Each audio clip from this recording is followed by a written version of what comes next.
Okay students, तो solid figures जितने भी हैं जिसके अंदर हम लोग सरफेस एरिया वॉल्यूम की बात करते हैं, क्योंकि सिलेबस के अंदर कॉम्बिनेशन ऑफ सॉलिड्स हैं, तो उसके पहले सॉलिड शेप जितनी भी हैं उनके हमें curved surface area, total surface area and volume को ध्यान रखना होगा, फॉर्मूले याद रखने होंगे हमें। पहला मैं ले रहा हूँ राइट सर्कुलर सिलेंडर। अब राइट सर्कुलर सिलेंडर के अंदर अगर हम लोग बात करते हैं curved surface, right circular cylinder की अगर हम लोग बात करते हैं तो सिलेंडर का ये पोर्शन जो कि कर्व है इसे हम लोग कहते हैं कर्व्ड सरफेस। इसलिए यहाँ पे लेटरल सरफेस एरिया वर्ड नहीं यूज़ होता है, इसे कहते हैं कर्व्ड सरफेस एरिया, वो सरफेस जो घुमा हुआ है। अगर हम लोग इस सिलेंडर को कट करें तो ये हमारा इस तरीके से एक रेक्टेंगल के जैसे खुलेगा। इसका मतलब हमारे पास ये ऊपर वाला एक सर्कल है, तो ये जो है उसको बाउंड्री कहते हैं, यानी ये हो जाएगा हमारे पास 2πr, जिसको हम लोग कहते हैं सर्कमफेरेंस, और ये हमारी पूरी हाइट है, तो इसको हम लोग h मान लेते हैं। तो हमारे पास ये जो सिलेंडर है एक रेक्टेंगल के जैसे ओपन हो जाता है। तो इस चीज़ को याद रख लें, लेंथ एंड ब्रेड्थ। तो लेंथ हो गई 2πr और हाइट हो गई हमारे पास h यानी कि ब्रेड्थ। तो ये फॉर्मूला हमें याद रखना है, curved surface area which is 2πrh। तो ये एक छोटा सा कॉन्सेप्ट हमें ध्यान रखना है। तो इसके अंदर क्या है, अगर ये लेटा हुआ है तो भी कोई दिक्कत नहीं है, दिस इज़ रेडियस r, और अगर ये फ्लैट ओपनड है मतलब खड़ा हुआ है तो यहाँ पे भी ये हमारा r कहलाएगा। हाइट यहाँ पे अभी मैंने इसको h बता रखा है, और अगर ये लेटा हुआ है इट्स स्लैंटिंग, तो इसको हम लोग लेंथ भी कह सकते हैं, but we treat it as h, इसको h ही लीजिएगा, ठीक है। अब कर्व्ड सरफेस एरिया के बाद जब हम लोग बात करते हैं टोटल सरफेस एरिया, तो ध्यान रखना सॉलिड बंद है कि ओपन है।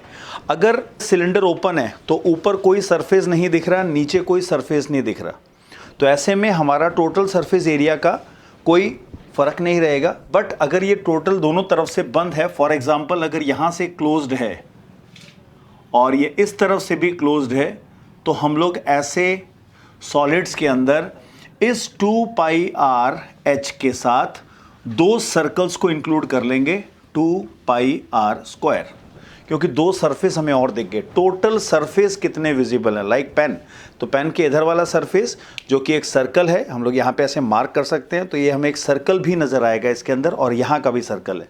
और अगर ये हॉलो है तो टोटल सरफेस एरिया वही रहेगा कर्व्ड सरफेस एरिया के जैसे। और जहाँ तक वॉल्यूम की बात करें तो यूनिफॉर्म फिगर में याद रखना है area of base into height. इसका बेस एक सर्कल है और हाइट h है, बड़ा सिंपल तरीके से याद रह जाएगा, πr² और h। दूसरा सॉलिड शेप इसी तरीके से आता है हमारे पास, जिसको हम लोग कहते हैं कोन। इसके अंदर ये एक स्लैंट हाइट ज़रूर हमें कैलकुलेट करनी होती है। दिस इज़ हाइट h और ये है हमारी रेडियस। यहाँ पाइथागोरस थ्योरम लगेगी, 90 डिग्री यहाँ पे एंगल है रेडियस और हाइट के बीच में, तो हमें यहाँ पे स्लैंट हाइट ये कैलकुलेट करनी पड़ती है। तो स्लैंट हाइट के लिए L² is equal to h² plus r² आएगा, यानी L निकालना है तो यहाँ का स्क्वायर हटा दीजिए, रूट लगाना पड़ेगा आपको, तो ये फॉर्मूले से हमें स्लैंट हाइट मिल जाएगी। फॉर्मूला क्या याद रखना है, अगर 2πrh है हमारे पास सिलेंडर का, तो इसका होता है πrl। और अगर इस कोन का नीचे वाला सरफेस जो है वो बंद है और ये हमारे पास एक सॉलिड कोन है, तो टोटल सरफेस एरिया में πrl प्लस एक सर्कल यानी πr² ऐड हो जाएगा। कॉमन वॉमन मत लेना, इसको ऐसे ही छोड़ दो, ज़्यादा बेटर है। और अगर हम लोग कोन की बात करें तो कोन का वॉल्यूम 1/3 है, तो अब चैनल पे एक वीडियो है जहाँ पे 1/3 कैसे प्रूव किया गया वो भी बताया गया है, तो इसको याद रखें। कोन के नीचे लिखा है ऐसे याद कर लो, कोन के बाद हम लोग लिख रहे हैं तो जस्ट मेक इट 1/3, इससे छोटा होता है, बाकी पूरा का पूरा ये एक सिलेंडर के जैसे ही होता है। तो 1/3 πr²h ये याद रखना है, ठीक है। अगर हम लोग बात करते हैं हेमिस्फेयर यानी एक कटी हुई बॉल, ठीक है, तो ऐसे में हमारे पास सरफेस जो हैं, कर्व्ड सरफेस एरिया को ये याद कर सकते हो, हम लोग चारों तरफ से घूम के देखें तो क्या क्या सरफेस नज़र आएंगे। अगर ये हेमिस्फेयर को चार तरफ से घूम के देखोगे तो चार आधे सर्कल याद आते हैं, और चार आधे सर्कल मिलके दो सर्कल बन सकते हैं, तो आप लोग याद कर सकते हो एज 2πr²। और अगर हम लोग टोटल की बात करें तो यहाँ पे हमारे पास ये सरफेस और विजिबल हो जाएगा, ऊपर वाला सर्कल, तो ये रेडियस अपने पास r दे रखी है, मैं यहाँ पे भी बना लेता हूँ, दिस इज r। तो इस 2 पाई r स्क्वायर में एक सर्कल और विजिबल है। आपकी इच्छा हो तो इसको 3 पाई r स्क्वायर लिख लो, या इसको आप लोग 2 पाई r square plus pi r square याद रखना, ठीक है। तो 3 पाई r स्क्वायर भी बन सकता है। और रही बात वॉल्यूम की, तो वैसे में 1/3 यानी हम लोग यहाँ से स्ट्रेट ज्वाइन कर दो तो 1/3 है, तो इसको याद रखना 2/3। तो 2/3 पाई r स्क्वायर h यहाँ पे रेडियस के बराबर है, इसलिए मैं इसको अभी h लिख देता हूँ, इस h को r लिख दिया, और ये बन गया क्या, r³। तो इसको इजीली हम लोग याद कर सकते हैं एज 2/3 पाई r³। क्लियर। अब बच गया स्फीयर। स्फीयर के अंदर 2 हेमीस्फीयर एक दूसरे के ऊपर रखे गए हैं, इसका मतलब हमें इसका डबल करना होगा, तो ये हो जाएगा 4 पाई r स्क्वायर। इसका टोटल सरफेस एरिया और कर्व्ड सरफेस एरिया सेम होते हैं, क्योंकि इसमें कोई फ्लैट सरफेस नहीं है, एक बॉल है, इसीलिए ये सेम रहेगा। इसको भी हम लोग 4 पाई r स्क्वायर ही लिख देते हैं, और वॉल्यूम इसका डबल हो गया 4/3 पाई r³। अब इन सबको यूज़ करते हुए एक क्वेश्चन लेते हैं। तो क्वेश्चन अपने पास है जिसके अंदर ट्राई यही किया गया कि सारे कॉन्सेप्ट यूज़ हो जाएं। यहाँ पे लिखा है, a toy is in the form of a right circular cylinder with one end surmounted by a hemisphere and other end surmounted by a right circular cone. The radius of the cylinder is given 7 cm and total length is given 41 cm. तो हमारे पास ये कहा गया है कि इस दिए गए टॉय की हम लोगों ने पूरी की पूरी जो है वो सरफेस एरिया बताना है और इसका वॉल्यूम भी निकालना है। तो ऐसे में पहला काम ये करना है, मार्क्स स्कोर करने के लिए डायग्राम बनाएं जो रफ तो हो बट फेयर के जैसा दिखे, खुला खुला बनाइएगा, वो चिंदी छोटा सा नहीं बनाना, बड़ा सा एक फिगर बना लें जहाँ पे, क्योंकि यहाँ लेंथ का प्रयोग किया गया है तो मैं इसको फ्लैट सरफेस ही बनाऊंगा। तो हमारे पास ये क्वेश्चन के अंदर एक सिलेंडर है और इस सिलेंडर के अंदर एक एंड, क्योंकि सिलेंडर की हमारे पास हाइट अभी तक नहीं दे रखी है, तो मैं उस फिगर को कुछ इस तरीके से बना लेता हूँ। हमारे पास एक सिलेंडर है, एक तरफ कोन लगाया गया है और एक तरफ है हेमिस्फीयर। तो यहाँ एक मैंने हेमिस्फीयर बना दिया और एक तरफ कोन है, ठीक है। तो थोड़ा सा मैंने लेंदी बनाया है, हो सकता है ये रॉकेट शेप का हो या पेंसिल हो छोटे बच्चे की, तो ये कुछ इस तरीके से फिगर है। तो यहाँ पे इजीली रिकॉग्नाइज कर सकते हो कि इतने से पोर्शन में कोन दे रखा है, यहाँ पे है सिलेंडर और लास्ट पोर्शन जो है वो है हेमिस्फीयर। अब टोटल लेंथ दे रखी है, टोटल लेंथ मतलब यहाँ से लेके पूरी एंड तक ये लेंथ दे रखी है हमें 41 centimetre. Radius of the cylinder, तो मैं यहाँ पे सिलेंडर का डॉटेड फॉर्म पे एक फेस दिखा देता हूँ जहाँ पे ये रेडियस जो है वो है अपने पास 7, ठीक है।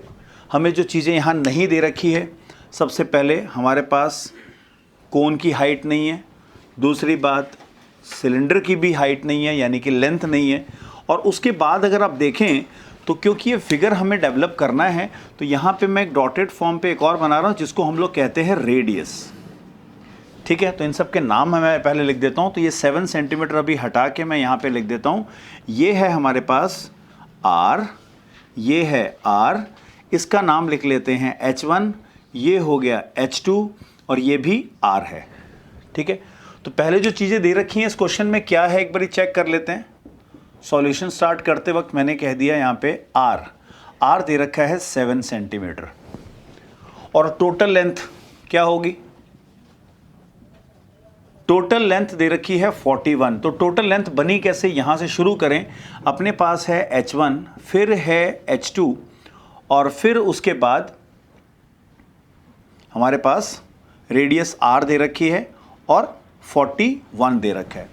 तो इस क्वेश्चन के अंदर हम लोग थोड़ा सा चेंजेस कर रहे हैं कि इस क्वेश्चन के अंदर जो है हमारे पास रेडियस ऑफ द सिलेंडर दे रखा है वो 7 सेंटीमीटर है, टोटल लेंथ दे रखी है 41। इसके अंदर एक मैं काम कर रहा हूँ, एक चीज़ और ऐड ऑन कर रहा हूँ कि हाइट ऑफ सिलिंड्रिकल पोर्शन। तो देखो क्वेश्चन हमेशा कंप्लीट होगा क्योंकि हमने क्वेश्चन लिया है, इसके अंदर एक पार्ट मिसिंग हो गया कि हम लोग यहाँ पे अगर मैं सिलेंडर की हाइट आपको प्रोवाइड कर दूँ कि 10 सेंटीमीटर है तो यहाँ लिख सकते हैं radius is 7 and height is 10 centimetre. तो मैं इसको यहां पे ऐड ऑन कर देता हूं, height of cylinder is 10 centimetre. ठीक है, तो पूरी 3 चीजें की जगह हमारे पास एक चीज ऑलरेडी अवेलेबल है, 2 चीजें मिसिंग कभी नहीं हो सकती। तो इस क्वेश्चन में थोड़ा सा हम लोग करेक्शन कर रहे हैं, यहाँ पे 10 सेंटीमीटर दे रखा है। तो ऐसे में हमारे पास ये लेंथ नहीं है, let us take it as h1 given नहीं है, h2 जो कि यहाँ पे मैं दे चुका हूँ, तो यहाँ पे आप लिख सकते हैं h2 की वैल्यू आ गई अपने पास 10, तो ये हो गया 10, रेडियस थी 7, ये हो गया 41। तो ये h1 की जो वैल्यू आ जाएगी वो हो जाएगी 41 माइनस 17, चेक करेंगे तो ये मेरे ख्याल से 24 सेंटीमीटर आ रहा है। तो हमारे पास h1 यानी कि कोन की हाइट आ चुकी है। अब कोन की हाइट आ गई, हमें सबसे पहला काम करना है कर्व्ड सरफेस एरिया निकालना है। तो कर्व्ड सरफेस एरिया में इसमें कोई भी फ्लैट सरफेस नहीं दिखेगा इस सॉलिड के अंदर।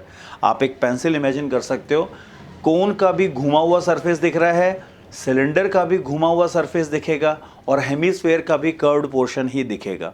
तो अगर कहा गया है टोटल सरफेस एरिया निकालिए, लिखा है टोटल सरफेस एरिया, ध्यान रखना टोटल सरफेस एरिया का कोई फॉर्मूला नहीं लगेगा। लगेंगे क्या, टोटल सरफेस एरिया में यहाँ लिख देता हूँ, total surface area of toy के अंदर होगा curved surface area of cone plus curved surface area of cylinder और plus curved surface area of hemisphere. तो मैं इसको HS लिख देता हूँ, हेमिस्फेयर। फॉर्मूला मैंने अभी आप लोग को बताया था, ये हो जाएगा पाई आर एल, फिर सिलेंडर का हो जाएगा 2 पाई आर एच, क्योंकि मैं यहाँ पे H2 कह रहा हूँ तो इसको भी H2 कह देते हैं, और हेमिस्फेयर का होता है 2 पाई आर स्क्वायर। हमारे पास L नहीं है, तो सबसे पहला काम ये आ जाने के बाद हम लोग यहाँ पे L कैलकुलेट करेंगे, यानी कि स्लैंट हाइट। तो हमारी ये जो स्लैंट हाइट है इसका फॉर्मूला हम लोग जानते हैं, root of h square plus R square होता है, यहाँ पे h1 हो जाएगा। अब ये ध्यान रखना, मैंने आप लोग को पहले भी बताया था कि पाइथागोरियन ट्रिपलेट बहुत इंपॉर्टेंट है, पाइथागोरियन ट्रिपलेट ही एप्लीकेबल होती हैं। ज़्यादातर केसेस में पाइथागोरियन ट्रिपलेट आती हैं। जैसे मेरे पास यहाँ h1 निकाल दिया है 24, रेडियस है 7 स्क्वायर, पाइथागोरियन ट्रिपलेट याद हो तो सीधा सीधा आंसर लिख देंगे आप लोग 25, 25 स्लैंट हाइट आएगी, क्योंकि 7 के पाइथागोरियन ट्रिपलेट अगर देखें तो 7, 24, 25 होते हैं। ठीक है, तो पूरे में आप लोग एक काम करें, कैलकुलेशन हमेशा आखिरी में करनी होती है। तो पाई आर कॉमन, बचा क्या, एक L, यहाँ बच गया 2H2 और तीसरे में बच गया 2 पाई निकाल चुके हैं, एक R। तो वैल्यू आप डाल दीजिए 22/7, रेडियस है 7, स्लैंट हाइट 25, 2 टाइम्स H2 की वैल्यू ऑलरेडी अपने पास 10 है तो बन गई 20, और ये हो जाएगा 2R यानी 7 2 ज़ा 14। ये कैंसिल आउट कर देते हैं, ये आ गया 22, इसको सॉल्व कर लेते हैं, ये हो गया अपने पास 9, ये हो जाएगा 4 and 1 5। तो आप इसको एक बारी मल्टीप्लाई करें और देखें, और कैलकुलेशन करने के बाद इसका आंसर आएगा 1298, क्योंकि हम निकाल रहे हैं एरिया तो सेंटीमीटर स्क्वायर। हो सकता है एग्ज़ाम में आ जाए कि इसको हम लोगों ने पेंट करना है, तो आप इसको इसके रेट से मल्टीप्लाई कर दें, तो आप लोग इसके सरफेस एरिया के साथ साथ कॉस्ट भी निकाल सकते हो। दूसरी बात, अगर ये एक कोई सिरिंज है, या हो सकता है क्वेश्चन दिया हो कि होली की पिचकारी दे रखी है, तो ऐसा कोई क्वेश्चन अगर बनता है तो हम लोग इसके अंदर पानी कंटेन कितना हो सकता है वो चेक करने को कहा जाएगा कि व्हाट इज़ द वॉल्यूम। हो सकता है ये प्लास्टिक का बनाया जाए, हो सकता है वैक्स का मॉडल बना हो, तो कितनी वैक्स इसमें यूज़ की गई है, उसके लिए हमें चाहिए सॉलिड का जो वॉल्यूम यूज़ करना है। उसके अंदर फिर से यहाँ पे कुछ ज़्यादा टेढ़ी चीज़ नहीं है, हमारे इस टॉय का जो वॉल्यूम आएगा वो हो जाएगा volume of cone plus volume of cylinder and plus volume of hemisphere. Again I will write HS। ये पोर्शन हटा देते हैं, क्योंकि क्वेश्चन मैं ऐसा ले रहा हूँ कि जहाँ पे सरफेस एरिया और वॉल्यूम दोनों पूछे जा रहे हैं। एग्ज़ाम में कोई एक आएगा, बट फॉर अ प्रैक्टिस हम लोग पूरा एक साथ ही कर रहे हैं। तो वॉल्यूम की अगर बात करें तो होता है 1/3 पाई आर स्क्वायर एच। हमारी यहाँ H1 है इसलिए H1 लिख देते हैं। दूसरा पाई आर स्क्वायर H2 और हेमिस्फेयर का 2/3 पाई आर क्यूब। ठीक है, इन सब के अंदर आप लोग देखोगे पाई आर स्क्वायर कॉमन है, बच गया H1/3। यहाँ पे आ गया अपने पास H2 और तीसरे में 2/3 R आ गया।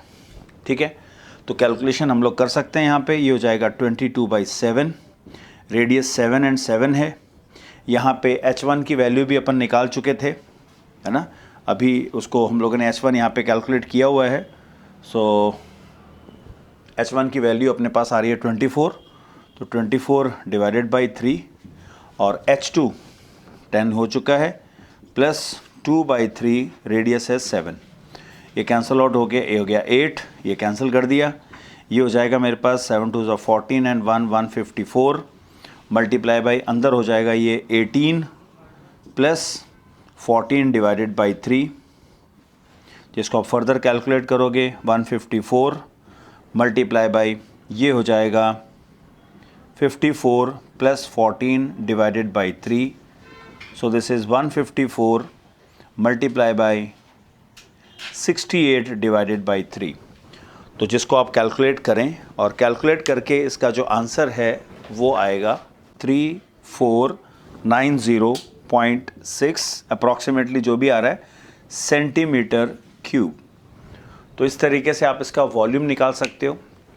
तो पहला एक सिंपल सा क्वेश्चन लिया था, यहाँ हो सकता है कॉम्बिनेशन ऑफ 3 की जगह कॉम्बिनेशन ऑफ 2 आ जाए। ठीक है, वो हो सकता है कि सिर्फ सिलेंडर और कोन हो, वो हो सकता है कि सिलेंडर और हेमिस्फीयर दिया हो, और तीसरा ऑप्शन है वो हो सकता है सिलेंडर इस कोन के साथ साथ एक हेमिस्फीयर हो।